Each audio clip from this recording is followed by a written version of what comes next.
Assalamualaikum warahmatullahi wabarakatuh. Salam sejahtera bagi kita semua. Salam Om Swastiastu, Namo Buddhaya, salam kebajikan.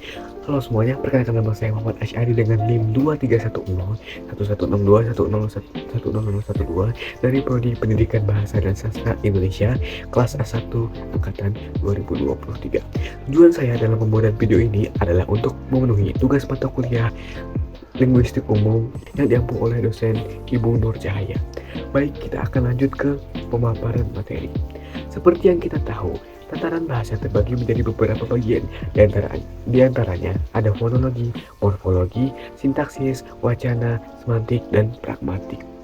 Masing-masing mempunyai fungsinya tersendiri, seperti fonologi yang mempelajari bunyi-bunyi bahasa, morfologi yang mempelajari struktur dan pembentukan kata, sintaksis mempelajari hubungan antar kata agar membentuk suatu kalimat, wacana mempelajari hubungan antar kalimat, semantik mempelajari makna bahasa seperti kata, frasa, dan kalimat, dan pragmatik yang mempelajari makna bahasa namun dalam konteks komunikasi nyata. Selanjutnya saya akan membahas sedikit mengenai tataran bahasa yang disebutkan tadi. Yang pertama ada fonologi. Secara etimologis, fonologi berasal dari bahasa Yunani yaitu fon yang berarti bunyi dan logi yang berarti bunyi. Makna pengertian harfiah fonologi adalah ilmu bunyi. Fonologi merupakan bagian dari ilmu bahasa yang mengkaji bunyi. Objek kajian fonologi yang pertama adalah bahasa yang disebut tata bunyi atau fonetik, dan yang kedua mengkaji fonem yang disebut tata fonem atau fonemik. Fonemik akan berusaha mendeskripsikan perbedaan bunyi-bunyi dalam sebuah bahasa serta menjelaskan sebab-sebabnya. Contohnya, pada kata paru dan baru, perbedaan bunyi kata P dan B berbeda.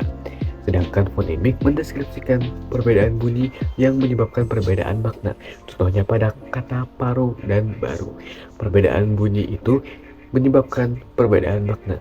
Dengan demikian dapat disimpulkan bahwa fonologi adalah cabang ilmu bahasa linguistik yang mengkaji bunyi-bunyi bahasa, proses terbentuknya, dan perubahannya. Kemudian yang kedua ada morfologi. Morfologi berasal dari bahasa Yunani yaitu morphe dan logos. Morphe artinya bentuk dan logos artinya ilmu. Maka pengertiannya secara harfiah adalah ilmu bentuk. Bentuk di sini merujuk pada bentuk bahasa, dengan kata lain adalah pembentukan kata. Objek kajian morfologi ada beberapa macam, di antaranya ada morfem dan kata. Morfem merupakan suatu gramatika terkecil yang memiliki makna. Dikatakan terkecil artinya tidak dapat dianalisis lagi menjadi lebih kecil tanpa merusak maknanya. Misalnya, bentuk kata membeli dapat dianalisis menjadi bentuk terkecil, yaitu me dan beli. Bentuk me adalah sebuah morfem, yakni morfem afiks yang secara gramatikal memiliki sebuah makna. Begitu juga dengan bentuk beli, yakni morfem dasar yang secara leksikal memiliki makna. Selanjutnya, kata. Kata adalah elemen terkecil dalam sebuah bahasa yang diucapkan maupun ditulis untuk menunjukkan perasaan dan emosi seseorang dalam berbahasa. Menurut Cher, kata diklasifikasikan menjadi dua, yaitu kelas terbuka dan kelas tertutup. Pada kelas terbuka, terbagi lagi menjadi beberapa bagian, yakni ada nomina atau kata benda, perba atau kata kerja, dan adjektiva atau kata keadaan. Pada kelas tertutup, terbagi juga menjadi beberapa bagian, yakni diantaranya ada adverbia atau kata keterangan, pronomina atau kata ganti, numarelia atau kata bilangan, preposisi atau kata depan, dan konjungsi atau kata penghubung. Perbedaan antara kata dengan morfem adalah morfem tidak bisa dipecah, sedangkan kata dapat dipecah menjadi dua morfem atau lebih. Kemudian yang ketiga ada sintaksis. Kata sintaksis berasal dari bahasa Yunani yaitu sun yang artinya dengan, dan kata tatein yang artinya menempatkan. Jadi secara etimologi, sintaksis artinya adalah menempatkan bersama-sama kata-kata menjadi kelompok kata atau kalimat. Objek kajian sintaksis ada beberapa macam, di antaranya ada frasa dan klausa. Frasa adalah gabungan atau pengelompokan dari dua kata atau lebih, namun tidak bisa membentuk kalimat sempurna karena tidak memiliki predikat. Ciri-ciri dari frasa sendiri adalah frasa terdiri dari dua kata atau lebih, mempunyai fungsi gramatikal dalam kalimat, bersifat non-prediktif, dan selalu menduduki satu fungsi kalimat. Selanjutnya ada klausa. Klausa adalah satuan sintaksis berupa runtutan kata-kata berkonstruksi prediktif. Artinya, di dalam konstruksi itu ada komponen berupa kata atau frasa yang berfungsi sebagai predikat dan yang lain berfungsi sebagai objek, predikat, dan keterangan.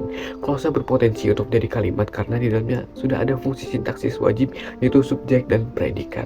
Kemudian yang keempat ada wacana. Wacana sebagai satuan bahasa yang lengkap dan terstruktur, maka dalam wacana itu berarti terdapat konsep, gagasan, pikiran atau ide yang utuh yang bisa dipahami oleh pembaca atau pendengar tanpa keraguan apapun. Sebagai satuan gramatikal tertinggi atau terbesar, berarti wacana itu dibentuk dari kalimat atau kalimat-kalimat yang memenuhi persyaratan gramatikal dan persyaratan kewacanaan lainnya. Objek kajian wacana ada beberapa macam, diantaranya ada kohesi dan koherensi. Pertama, ada kohesi. Kohesi adalah keserasian hubungan antara unsur yang satu dengan unsur yang lain dalam wacana sehingga tercipta pengertian yang apik. Ini mencakup penggunaan referensi, konjungsi, dan kata-kata penghubung untuk memastikan bahwa kalimat-kalimat dalam sebuah teks terhubung secara logis. Selanjutnya ada koherensi. Koherensi melibatkan kesatuan bermakna dari suatu teks.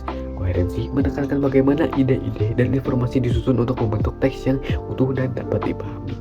Kedua aspek ini penting dalam membentuk teks atau hubungan antar kalimat yang baik dan efektif, dan penelitian dalam bidang wacana sering melibatkan analisis kohesi dan koherensi untuk memahami struktur dan kualitas komunikasi dalam suatu teks. Yang kelima, ada semantik. Semantik adalah cabang linguistik yang mengkaji tentang makna bahasa secara sistematik. Apa itu makna, bagaimana makna itu disusun, perubahan makna, latar belakang perubahan makna, dengan struktur bahasa, dan bagaimana cara makna itu diujarkan dalam bahasa seperti kata frasa, kalimat, dan kata. Selanjutnya ada relasi makna. Relasi makna adalah hubungan semantik yang terdapat antara satuan bahasa yang satu dengan satuan bahasa lainnya. Relasi semantik itu dapat menyatakan kesamaan makna, pertentangan makna, kegandaan makna, atau juga kelebihan makna. Kemudian yang terakhir atau yang keenam adalah pragmatik. Sama seperti semantik, pragmatik pun mengkaji tentang makna bahasa. Namun yang membedakannya adalah dari sudut pandangnya. Semantik mengkaji arti bahasa yang bersifat bebas konteks atau tidak terikat dengan konteks, sedangkan pragmatik mengkaji arti yang terikat dengan konteks. Objek kajiannya ada beberapa macam, diantaranya ada konteks, implikator, dan tindak tutur. Konteks adalah bagian uraian atau kalimat yang dapat mendukung atau menambah kejelasan makna situasi yang ada hubungannya dengan suatu kejadian. Selanjutnya, implikator. Implikator merupakan implikasi dari tuturan yang tertutur yang berupa stimulan logis dari suatu tuturan. Implikator dipahami secara bersama-sama antara penutur dan mitra tutur dalam konteks tertentu supaya tujuan tutur dapat terlaksana. Lalu yang terakhir ada tindak tutur. Tindak tutur merupakan pengujaran kalimat untuk menyatakan agar suatu maksud dari pembicara diketahui pendengaran. Jadi itulah beberapa pemaparan materi mengenai tataran linguistik dari saya. Terima kasih telah menonton video ini. Mohon maaf jika ada salah kata. Saya ucapkan Assalamualaikum warahmatullahi wabarakatuh.